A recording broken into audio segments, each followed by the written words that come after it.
Hello students of class 9, and in the last class we were discussing about atoms, and I told you all that atoms are very small in nature, and it is indivisible. That means you cannot divide it any further.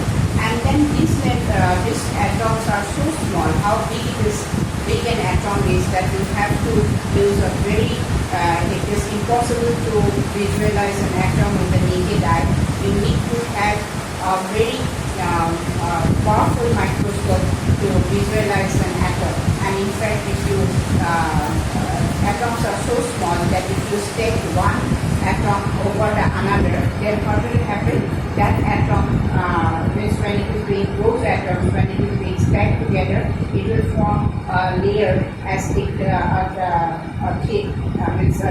thickness of a layer where it is equivalent to a sheet of paper.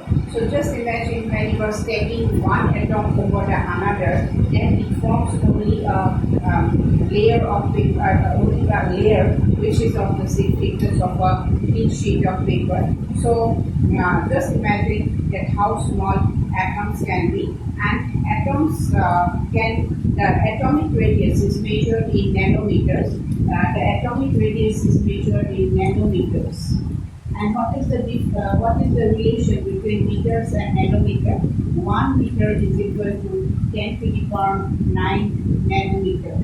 So the short form of nanometer is nm. That is, nano stands for N stands for nano, and meter stands for nanometer. And if you put it, that means 1 nanometer will be equal to 1 by 10 to the power 9 nanometer. So that means you see that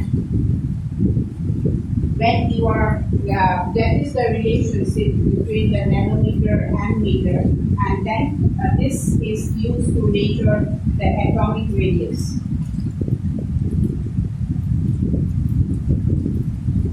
This is used to measure the atomic radius. That means atom as a whole is spherical in nature, and that is why the radius of that atom can be measured, and that is known as atomic radius, and it is measured in the unit of nanometer. Then when we are talking about the other part, that means when we are telling that the atoms are so small, then what is the necessity of studying them in so much of details? Actually, you know that all matter, all the substance in the universe is made up of matter, and matter, that means the atom, which is the important part of matter. That means the entire world is made up of atoms, and that is why we may not be able to see them because they are so small. Just like the existence of God, we do not know that God exists or not, but we know that there is a supernatural power on us. So we have to see them. Though we do not see them, it is see God. See them, we pray to Him. So the similar way is that even if we do not see the atoms because they are very tiny, so these atoms can be is an important part because all the substance all the entire world is made up of atoms. And though now the modern techniques have been developed, where in this modern technique we can produce the magnified image of the elements, which actually shows the atoms. Now, when you are talking about the relative size of the different atoms, like atom of hydrogen, it has 10 to the power minus 9 nanometer. Then the atomic radius, and then water, it has 10 to the power. If you refer to the table, which is given in 3.3 page 33, then you will see that 9 to the power, the molecule of water is having atomic radius which is 10 to the power minus 9. Then again, the molecule of hemoglobin, because the RBC contains the white blood red. It is because of the presence of hemoglobin, and I hope we all know that. And then this hemoglobin, it has a radii of 10 to the power minus 6, and the grain of sand has a 10 to the power minus 4, and for an ant it is 10 to the power minus 2, and for the watermelon it is 10 to the power minus 1. So this atomic radius is measured in nanometer, and then in fact when we are talking about atoms, because John Dalton, who first suggested that, because there are so many elements, you know that till now there are 115 elements which have been discovered till now, which means out of that 92 are literally occurring elements, and the others are discovered by the scientists. And now, since there are so many elements, now without a name, it will be very difficult, or without a symbol, it will be very difficult to carry on. So that is why it was John Dalton who actually used the symbols of the different elements in a very specific sense, right? And they were put in a systematic order, and those, in fact, it was Berzelius. He gave some symbols, like John Dalton, he gave this symbol, a circle with a dot inside. This is for hydrogen, because hydrogen is an element which is the smallest element with the atomic mass unit of 1.008 AMU. Then he also gave the symbol for carbon. So in that way it goes on. There are certain, in fact, if you refer to figure 3.3, then you will see that there are different symbols which will be given by John Dalton to identify the different elements, like phosphorus.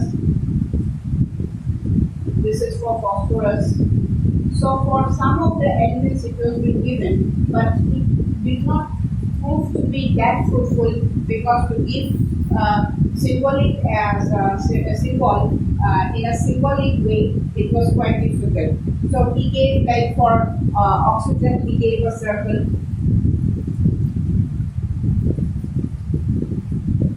So that way he gave some symbols to the different elements, but it did not prove so fruitful. So it was Berzelius who first suggested that the elements can be named with their with the alphabet, and these elements can be actually, these symbols can be made up of a single letter or a single alphabet or two letters.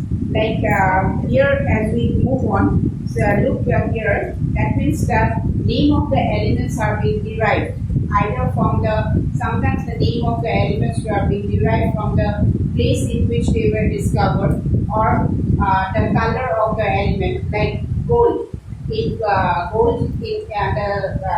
The meaning of gold in English is yellow. So that is why it was being given gold. And then like cyprus, copper. Copper is derived from the name of the place where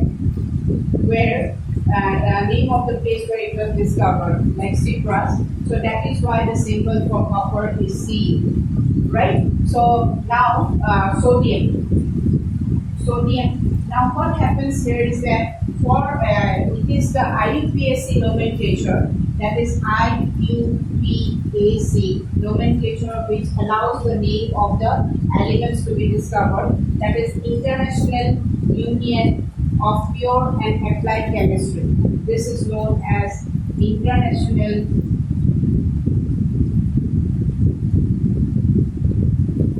Union of Pure and Applied Chemistry. So it is based on this that the nomenclature or the name of the elements are being given, and these symbols actually approves the name of the elements. So according to the IUPAC.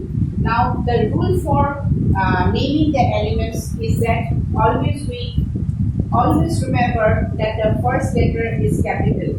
So it is capital in nature. So that is why when it is capital, so what happens here is that you always have to name. You cannot write copper as CU, small letter and small letter. The first letter has to be capital, and that will actually prove that that will actually name the element. Now for hydrogen, what is the first letter? It is H. That is why the symbol for hydrogen is capital H. Now, if you talk about like aluminium, now in fact this name is being given as every person has a name. No, when you are having a name, suppose two person is having the similar name, then what will happen? We can identify that person by its title, right? So the similar one is that if you are having the same letter which it starts, then like suppose sulfur and sodium. Sulfur also starts with S, sodium also starts with S. So the symbol for both sulfur and sodium cannot be S. That is why for sulfur the symbol is capital S, and for sodium it is derived from the Latin name natrium. So I'll explain to you. So here we will start with capital letter A, and the second letter will give you L. So it has to be small letter AL. Now similarly, when you are talking about sodium, so its Latin name is natrium. So that is why the symbol for sodium is Na. That is first letter is capital and second letter is small. Similarly, potassium. So it is gallium. That is why the symbol for potassium is Ka. Right? That is the first letter is capital letter and small letter is the second letter is small letter. So that actually explains you the German name, the name from which is being derived, whether it is from Latin or for German. So that will explain you the naming of the elements, different elements, which is being approved by the IUPAC nomenclature, that is International Union of Pure and Applied Chemistry, and this is actually, therefore each element has a name and it has a unique, remember, a unique chemical symbol. Now what does unique chemical symbol is? A unique chemical symbol means